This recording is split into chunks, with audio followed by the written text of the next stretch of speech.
Good morning student, class 10 chapter 6 life process. कौन सा चल रहा है? Life process. लाइफ प्रोसेस में कल हम पढ़ रहे थे डाइजेस्टिव सिस्टम। क्या पढ़ रहे थे? Digestive system. कल हमने डायग्राम भी बनाया था, माउथ के बारे में पढ़ा था, फूड पाइप के बारे में पढ़ा था, टीथ के बारे में पढ़ा था, टंग के बारे में पढ़ा था, स्टमक के बारे में पढ़ा था। किसके बारे में पढ़ा था? लास्ट हमने स्टमक के बारे में पढ़ा था। अब स्टमक से आगे चलते हैं। किस आगे चलते हैं? स्टमक से आगे चलते हैं। स्टमक से आगे फूड आ गया इंटेस्टाइन में, स्मॉल इंटेस्टाइन में। किसमें आ गया? स्मॉल इंटेस्टाइन में। नेक्स्ट देखो, लीवर की बात करते हैं। किसकी बात करते हैं? लीवर की बात करते हैं। तो लीवर के अगर वेट की हम पहले बात करते हैं तो क्या बताएंगे? 1.5 केजी। क्या बताएंगे? 1.5 KG. Maximum regeneration power, maximum regeneration power हमारी बॉडी में किस ऑर्गन में पाई जाती है? लीवर में पाई जाती है। किसमें पाई जाती है? लीवर में पाई जाती है। फॉर्मेशन, लीवर के द्वारा किसका फॉर्मेशन होता है? लीवर किसको फॉर्म करता है? बाइल जूस को। किसको फॉर्म करता है? बाइल जूस को।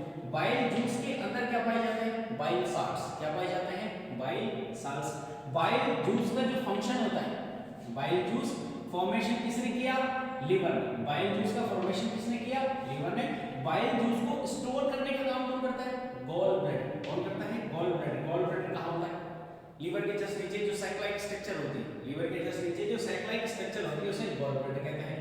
बाइल जूस के अगर हम फंक्शन की बात करते हैं, किसकी बात करते हैं? फंक्शन की। तो फैट का क्या करता है? डाइजेशन। फैट को या फिर लार्ज फैट ग्लोब्यूल्स को स्मॉल फैट ग्लोब्यूल्स को लाइक एमाल्सिफाइंग एजेंट की तरह फंक्शन करता है। बाइल जूस में क्या होता है? बाइल साल्ट्स होता है। अगर कलर की बात हम करें, कलर की अगर बात करें तो क्या बताएंगे? येलो। क्या बताएंगे? येलो। नेक्स्ट देखो, no any enzyme. Bile juice के अंदर, बाइल जूस के अंदर कोई एंजाइम प्रेजेंट नहीं होता है। तो फिर फैट का जो डाइजेशन करता है वो क्या करता है? सिर्फ लार्ज फैट ग्लोब्यूल्स को स्मॉल फैट ग्लोब्यूल्स में कन्वर्ट करता है। ठीक है। और बाइल जूस के अंदर कोई एंजाइम प्रेजेंट नहीं होता है। फूड के मीडियम, जो फूड हमारा स्टमक में था, किसमें था? स्टमक में था। स्टमक के बाद फूड आता है स्मॉल इंटेस्टाइन। किसमें आता है? स्मॉल इंटेस्टाइन में। तो फूड जब स्मॉल इंटेस्टाइन में आता है तो लीवर से बाइल जूस फूड के अंदर मिक्स होता है। लीवर से बाइल जूस फूड के अंदर मिक्स होता है और उस वक्त फूड का जो मीडियम रहता है एसिडिक, उसे लीवर के बाइल जूस के द्वारा एसिडिक टू किसमें कन्वर्ट कर दिया जाता है? एल्कलाइन में। किसमें कन्वर्ट किया जाता है? एल्कलाइन में। फूड के मीडियम को एसिडिक से एल्कलाइन बनाने का जो वर्क होता है वो कौन करता है? Bile juice. कौन करता है? Bile juice. बाइल जूस का फॉर्मेशन कौन करता है? लीवर। बाइल जूस को स्टोर करने का काम किसका होता है? गॉल ब्लैडर का। किसका होता है? गॉल ब्लैडर का। अब ये देखो, एसिडिक टू जो एल्कलाइन मीडियम चेंज किया गया है वो क्यों किया गया? इसलिए किया गया है ताकि पेनक्रियास से निकलने वाला, पेनक्रियास से निकलने वाला पेनक्रियाटिक जूस वर्क कर सके। तो लीवर ने अपना काम कर दिया। नेक्स्ट टॉपिक हमारा जो आता है वो आता है पेनक्रियास। क्या आता है? पेनक्रियास। पेनक्रियाटिक जूस, पेनक्रियास से निकलने वाले जूस, पेनक्रियास से निकलने वाले जूस को क्या बोलते हैं? Pancreatic juice. पेनक्रियाटिक जूस को एक कंप्लीट डाइजेस्टिव जूस कहा जाता है। पेनक्रियाटिक जूस को क्या कहा जाता है? Complete digestive juice. Complete digestive juice के अंदर दो एंजाइम मिलते हैं। कितने एंजाइम मिलते हैं? दो एंजाइम मिलते हैं। एक कौन सा होता है? ट्रिप्सिन। कौन सा होता है? ट्रिप्सिन। एक कौन सा होता है? लाइपेज। कौन सा होता है? लाइपेज। ट्रिप्सिन का वर्क देखो, प्रोटीन को ब्रेक करता है किसमें? Amino acid. प्रोटीन को किसमें कन्वर्ट करता है? अमीनो एसिड्स में। लाइपेज का वर्क देखते हैं। लाइपेज लिपिड्स को किसमें कन्वर्ट करता है? फैटी एसिड और ग्लिसरॉल। फैटी एसिड और ग्लिसरॉल में कन्वर्ट करता है लाइपेज। नेक्स्ट बात करते हैं स्मॉल इंटेस्टाइन। ठीक है। स्मॉल इंटेस्टाइन में जब फूड आया तो सबसे पहले स्मॉल इंटेस्टाइन के तीन पार्ट होते हैं, मैंने बताया होगा, ड्यूडेनियम, जिजनम, इलियम। ड्यूडेनियम, जिजनम, इलियम। ठीक है। बुक के अंदर इतना नहीं बताया तो केवल एक वर्ड काम में लिया गया, एक वर्ड यूज किया गया है, स्मॉल इंटेस्टाइन। स्मॉल इंटेस्टाइन के अंदर जैसे ही फूड आता है सबसे पहले अपना फंक्शन कौन करता है? लीवर। कौन करता है? लीवर। उसके बाद अपना फंक्शन कौन करता है? पेनक्रियास। कौन करता है? पेनक्रियास। तो स्मॉल इंटेस्टाइन के अंदर ही मैक्सिमम डाइजेशन होता है। स्मॉल इंटेस्टाइन के अंदर क्या होता है? मैक्सिमम डाइजेशन होता है। स्मॉल इंटेस्टाइन के अंदर ही मैक्सिमम एब्जॉर्प्शन होता है। स्मॉल इंटेस्टाइन के अंदर ही मैक्सिमम एब्जॉर्प्शन होता है। अब स्मॉल इंटेस्टाइन में फिंगर लाइक प्रोजेक्शंस पाए जाते हैं या फिंगर लाइक स्ट्रक्चर्स पाई जाती है जिनका नाम क्या है? विली। क्या बोला जाता है इनको? विली। विली का काम क्या रहता है? To increase the absorption surface area, to increase the absorption surface area. Due to this, maximum absorption is done in a small intestine. ये रीजन होता है कि स्मॉल इंटेस्टाइन में मैक्सिमम एब्जॉर्प्शन क्यों होता है? क्योंकि इसमें विली पाया जाता है। विली क्या करता है? एब्जॉर्प्शन सरफेस एरिया को इंक्रीज करते हैं, जिससे मैक्सिमम एब्जॉर्प्शन कहां पर होता है, स्मॉल इंटेस्टाइन में। अब हम अगर लेंथ की बात करें, तो लेंथ किसकी ज्यादा होती है, स्मॉल इंटेस्टाइन की। लेंथ किसकी ज्यादा होती है, स्मॉल इंटेस्टाइन की। स्मॉल इंटेस्टाइन के कितने पार्ट होते हैं, 3 पार्ट होते हैं, ड्यूडेनियम, जिजनम, इलियम। तो फिर लार्ज इंटेस्टाइन इसे क्यों बोला गया है, क्योंकि इसका डायमीटर क्या होता है, ज्यादा कंपेयर देन स्मॉल इंटेस्टाइन। जब स्मॉल इंटेस्टाइन से फूड पास होता है, तो उसके अंदर जो एक्टिव इंग्रेडिएंट्स रहते हैं, जो मेन कांस्टेंट रहता है, वो एब्जॉर्ब कर लिए जाते हैं। क्या कर लिए जाते हैं, एब्जॉर्ब कर लिए जाते हैं। अब उसमें से वाटर बचता है, क्या बचता है, वाटर। और वो फूड किसको पास कर दिया जाता है, लार्ज इंटेस्टाइन। लार्ज इंटेस्टाइन का डायमीटर ज्यादा होता है, इसलिए इसके लिए वर्ड कौन सा यूज किया गया है, लार्ज इंटेस्टाइन। लार्ज इंटेस्टाइन के कितने पार्ट्स होते हैं, लार्ज इंटेस्टाइन के 4 पार्ट होते हैं। कितने पार्ट होते हैं, 4 पार्ट होते हैं, ascending column, transverse column, descending column और सिग्मोइड कॉलम। लार्ज इंटेस्टाइन के वॉल के द्वारा H2O को एब्सॉर्ब किया जाता है। किसको एब्सॉर्ब किया जाता है, H2O को। H2O जब एब्सॉर्ब हो जाता है, रिमेनिंग फूड में से जब H2O एब्सॉर्ब हो जाता है, तो उसकी जो फॉर्म होती है, वो कैसी होती है, सेमी सॉलिड। कैसी होती है, सेमी सॉलिड। अब जो रिमेनिंग पार्ट बच गया है semi solid, after the absorption of water, वो कहां पर स्टोर होता है, रेक्टम में। कहां पर स्टोर होता है, रेक्टम में। और किसकी फॉर्म में वो कन्वर्ट हो जाता है, स्टूल के में, क्योंकि बैक्टीरिया पाए जाते हैं। बैक्टीरिया कन्वर्ट उसको किसमें कर देते हैं, स्टूल में, that is useful bacteria. Rectum क्या होता है, रेक्टम एक चैम्बर लाइक स्ट्रक्चर होती है। रेक्टम क्या होता है, चैम्बर लाइक स्ट्रक्चर होती है। अगर हम रेक्टम के वर्क की बात करें, रेक्टम के फंक्शन की बात करें, तो रेक्टम क्या करता है, स्टूल को स्टोर करता है। क्या करता है, स्टूल को स्टोर करता है। Second last part in the digestive system. NS की अगर हम बात करें, तो एनएस क्या करते हैं, स्टूल को हमारी बॉडी से एक्सक्रीट करते हैं। एनएस से स्ट्रक्चर पाई जाती है, मसल्स होती है जो एक, वो क्या करती है, एनएस क्या करता है, हमारे स्टूल को बॉडी से क्या करता है, एक्सक्रीट करता है। It is the last part of digestive system. First part of the digestive system is mouth and last part of the digestive system is NS. This is a complete digestive system. एक बार दोबारा देखिए, कल हमने क्या क्या पढ़ा था, कल हमने सबसे पहले क्या पढ़ा था, माउथ पढ़ा। क्या पढ़ा था, माउथ पढ़ा था। माउथ के अंदर हमने टीथ पढ़ा था। टीथ के अंदर हमने क्या पढ़े थे, डेंटल फार्मूले पढ़े थे, टाइप्स पढ़े थे। टाइप्स में कौन कौन से पढ़े थे, I, C, T, M, incisor, canine, premolar, molar. Dental फार्मूले पढ़े थे। डेंटल फार्मूले अगर हम चाइल्ड की बात करें, तो हमने डेंटल फार्मूला क्या लिखा था, 2102 2102 किसे मल्टीप्लाई किया था, और हमने चाइल्ड के अंदर टोटल टीथ कितने निकाल दिए थे, 20। फिर हमने एडल्ट की बात की थी, तो एडल्ट का जो डेंटल फार्मूला लिखा था, वो हमने क्या लिखा था, 2123। क्या लिखा था, 2123। और जब हमने टोटल टीथ काउंट करे थे एडल्ट के अंदर, तो कितने आए थे, 32। कितने आए थे, 32। उसके बाद हमने एलिफेंट की बात की थी। एलिफेंट का अगर हम डेंटल फार्मूला लेते हैं, 1003 1003 अपॉन 0003, और ये एलिफेंट के टोटल टीथ आते हैं। तो एलिफेंट के जो दांत हमें दिखाई देते हैं, एलिफेंट के जो टीथ हमें दिखाई देते हैं, कौन से होते हैं, अपर जो के कितने दिखाई देते हैं, 2 दिखाई देते हैं। तो अपर जो का जो आई है, स्टार्टिंग सीरियल हमारा क्या चला था, टीथ में जो हमारा सीरियल चला था, आईसीपीएम चला था, आईसीपीएम। ये लोअर जो के आईसीपीएम, ये अपर जो के आईसीपीएम। तो हाथी के जो दांत दिखाई देते हैं, वो अपर जो के आई होता है, इंसाइजर। हाथी के दिखाई देने वाले दांत अपर जो के क्या होते हैं, इंसाइजर होते हैं। उसके बाद माउथ के अंदर ही हमने टंग पढ़ा था। माउथ के अंदर ही हमने क्या पढ़ा था, टंग पढ़ा था। टंग के बारे में हमने ये पढ़ा था कि उसके ऊपर कितनी टेस्ट बड्स पाई जाती है। तो हमारी टंग के ऊपर 9000 टेस्ट बड्स होती है, 9000 टेस्ट बड्स होती है। टेस्ट जोन कितने बताए थे, 4 टेस्ट जोन। सबसे आगे स्वीट, लास्ट में बिटर, मिड में short, both side salt, both side salt. और हमने क्या पढ़ा था, सैलिवरी ग्लैंड्स पढ़ी थी। क्या पढ़ी थी हमने, सैलिवरी ग्लैंड्स पढ़ी थी। और माउथ के अंदर टोटल कितनी सैलिवरी ग्लैंड्स बताई थी, 3। कितनी बताई थी, 3। फिर एक वर्ड आया था हमारे सामने, बोलस। कौन सा वर्ड आया था, बोलस। बोलस हमने क्या पढ़ा था कि जब सलाइवा के साथ हमारा फूड मिक्स हो जाता है, सलाइवा के साथ हमारा फूड मिक्स हो जाता है, तो जो स्टेट होती है फूड की, वो क्या कहलाती है, बोलस। क्या कहलाती है, बोलस। ये सारा हमने किसके बारे में पढ़ा था, माउथ के बारे में। किसके बारे में पढ़ा था, माउथ के बारे में। माउथ में हमारा टीथ आ गया था, माउथ में हमारा टंग आ गया था, माउथ में हमारी सैलिवरी ग्लैंड्स आ गई। क्या आ गई थी, सैलिवरी ग्लैंड्स आ गई थी। माउथ के बाद जो हमने पढ़ा था वो था हमारा फूड पाइप। माउथ के बाद जो हमने पढ़ा था वो था हमारा फूड पाइप। फूड पाइप के बारे में हमने ये देखा था कि फूड पाइप में कोई भी एंजाइम प्रेजेंट नहीं होता है। फूड पाइप में कोई भी एंजाइम प्रेजेंट नहीं होता है।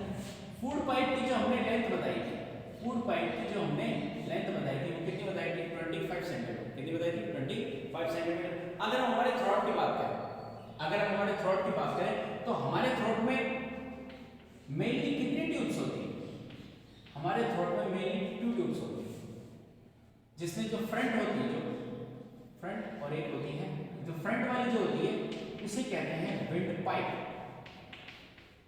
थ्रोट में अगर ट्यूब्स की बात की जाए तो जो फ्रंट की तरफ होती है उसे कहते हैं विंड पाइप। क्या कहते हैं? Wind pipe. और अगर इसकी लेंथ की बात कर लीजिए, अगर हम इसके लेंथ की बात करेंगे तो कितनी आएगी? 12 सेंटीमीटर। और इसको डिटेल में पढ़ेंगे। किसमें पढ़ेंगे डिटेल में? रेस्पिरेटरी सिस्टम में। विंड पाइप का जब जिक्र आएगा, विंड पाइप में जो डिटेल आएगी वो किसमें आएगी? रेस्पिरेटरी सिस्टम में। तो थ्रोट में जो ट्यूब्स होती है वो 2 होती है। फ्रंट की तरफ कौन सी होती है? Wind pipe. लेंथ कितनी होती है? 25 सेंटीमीटर। और बैक की तरफ कौन सी होती है? Food pipe. बैक की तरफ जो पाइप होती है वो कौन सी होती है? Food pipe. और अगर इसकी लेंथ की बात करें, इसकी हम लेंथ की बात करें कितनी आएगी? 25 सेंटीमीटर। कितनी आएगी? 25 सेंटीमीटर। ये डिटेल किसकी थी? Food pipe. किसकी थी? फूड पाइप की। फूड पाइप के बाद जो कल हमने पढ़ा था, फूड पाइप के बाद जो कल हमने पढ़ा था वो था स्टमक। फूड पाइप के बाद हमने पढ़ा था स्टमक। क्या पढ़ा था? स्टमक। अगर हम स्टमक की शेप की बात करते हैं, किसकी बात करते हैं? शेप की बात करते हैं, तो स्टमक की जो शेप बताई जाती है वो क्या बताई जाती है? J shape. और अगर वैसे हम बात करें तो stomach is a sac like structure.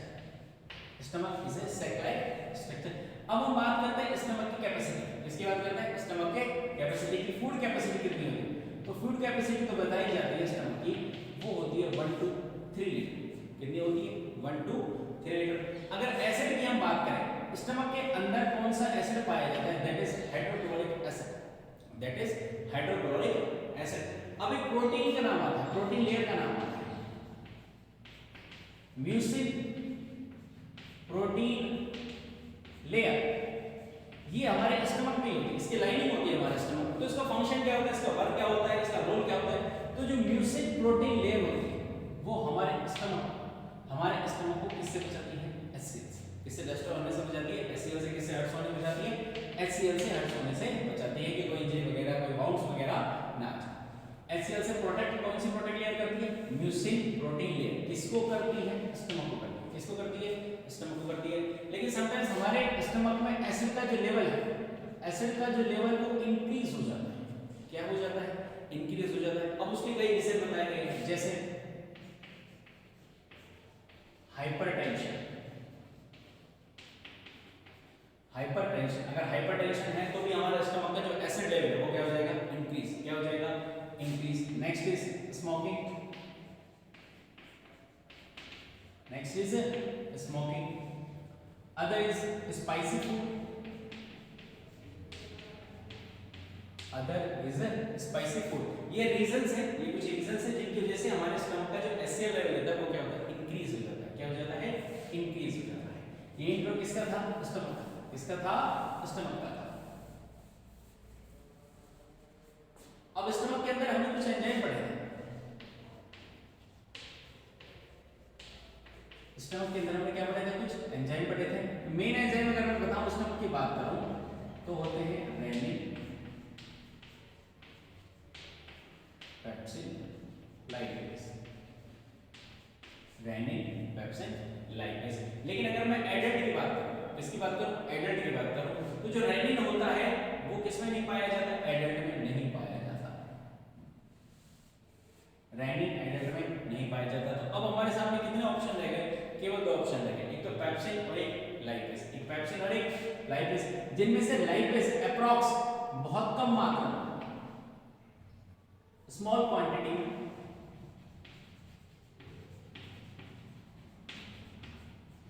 और अप्रॉक्स डीएक्टिवेट होता है। कैसा होता है? डीएक्टिवेट होता है। ठीक है, ये लाइपेज। अब हमारे सामने फाइनल ऑप्शन क्या रह गया? पेप्सिन। क्या रह गया? पेप्सिन।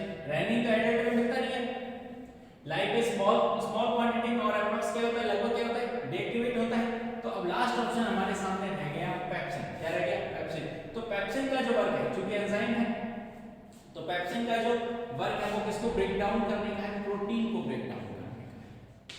पेप्सिन का जो वर्क है वो किसको ब्रेक डाउन करने का है, प्रोटीन को ब्रेक डाउन करने का है। अब एक वर्ड आता है हमारे सामने एंजाइम। क्या आता है, एंजाइम। तो what is enzyme, enzyme is biological, enzyme is a biological catalyst. Enzyme is a biological catalyst which alter the increase or decrease the biological reactions speed. Increase or decrease the biological reactions speed, that known as enzyme. That known as enzyme. ये detail किसकी थी, हमारी stomach की। किसकी थी, stomach की थी। अब अगर हमें ये क्वेश्चन आते हैं कि हमारी बॉडी में डाइजेशन स्टार्ट कहां से होता है, अगर ये क्वेश्चन आता है कि हमारी बॉडी में डाइजेशन स्टार्ट कहां से होता है, तो हमारी बॉडी में जो डाइजेशन स्टार्ट होता है वो माउथ से ही होता है। हमारी बॉडी में डाइजेशन स्टार्ट होता है वो कहां से होता है, माउथ से होता है। क्योंकि हमने ये पढ़ा था कि माउथ के अंदर एक एंजाइम पाया जाता है। माउथ के अंदर एक एंजाइम पाया जाता है, कौन सा, एमाइलेज। कौन सा, एमाइलेज। अगर एमाइलेज नाम की कहीं नहीं मिलता है तो अनदर नेम मिलेगा टाइलिन। क्या कहलाता है, टाइलिन। एक तो ये हो, एक हमारे माउथ के अंदर एक एंजाइम और पाया जाता है, लाइसोजाइम। हमारे माउथ के अंदर एक एंजाइम और पाया जाता है, लाइसोजाइम। लाइसोजाइम का जो वर्क है, लाइसोजाइम का वर्क क्या है, फूड के साथ आए बैक्टीरिया, फूड के साथ आए बैक्टीरिया को डिस्ट्रॉय करना। फूड के साथ आए बैक्टीरिया को डिस्ट्रॉय करने वाला एंजाइम हमारे माउथ के अंदर कौन सा है, लाइसोजाइम।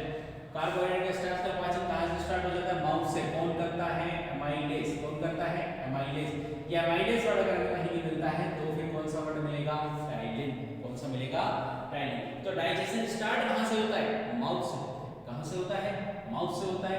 मेनली किस एंजाइम का नाम आएगा, एमाइलेज। एमाइलेज के साथ साथ वो एंजाइम जो माउथ में ही बैक्टीरिया को किल कर देता है वो कौन सा होता है, लाइसोजाइम। कौन सा होता है, lysozyme.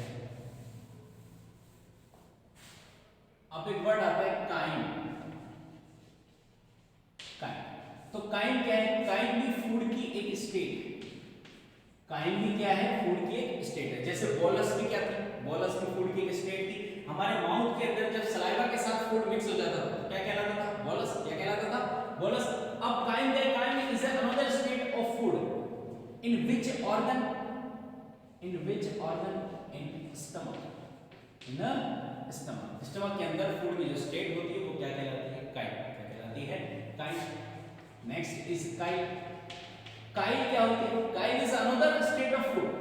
Kyle is another state of food in which organ, small intestine. In which organ, small intestine. Small intestine में फूड क्या कहलाता है, काइल कहलाता है। स्टमक के अंदर फूड क्या कहलाता है, काइल कहलाता है। माउथ के अंदर फूड क्या कहलाता है, बोलस कहलाता है, बोलस कहलाता है।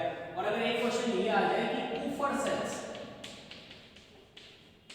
कूफर सेल्स किस ऑर्गन में पाई जाती है, कूफर सेल्स किस ऑर्गन में पाई जाती है, तो एक ही आंसर है, क्या है, लीवर। क्या है, लीवर। अब अगर क्वेश्चन ये आ जाए कि एंटेरोसाइट्स, क्वेश्चन ये आ जाए कि एंटेरोसाइट्स जो सेल्स होती है वो किस ऑर्गन में पाई जाती है, तो उसका आंसर क्या आएगा, स्मॉल इंटेस्टाइन। क्या आएगा, स्मॉल इंटेस्टाइन। अब अगर क्वेश्चन ये आ जाए कि एचसीएल जो पाया जाता है स्टमक के अंदर जो एचसीएल पाया जाता है उसका वर्क क्या है, तो स्टमक के अंदर जो एचसीएल पाया जाता है, पहली बात तो ये कि जो बैक्टीरिया होते हैं उनको किल करता है, ठीक है। जो रिमेनिंग बैक्टीरिया होते हैं फूड के साथ आए उन्हें किल करता है। दूसरा क्या है, फूड के मीडियम को कैसा बनाता है, एसिडिक बनाता है। कैसा बनाता है, acidic. Okay, this is the complete digestive system. And last question is what is the length of alimentary canal, what is the length of alimentary canal. तो एलिमेंट्री कैनाल स्टार्ट कहां से होती है, एलिमेंट्री कैनाल माउथ से start होती है। Alimentary canal mouth से start होकर कहां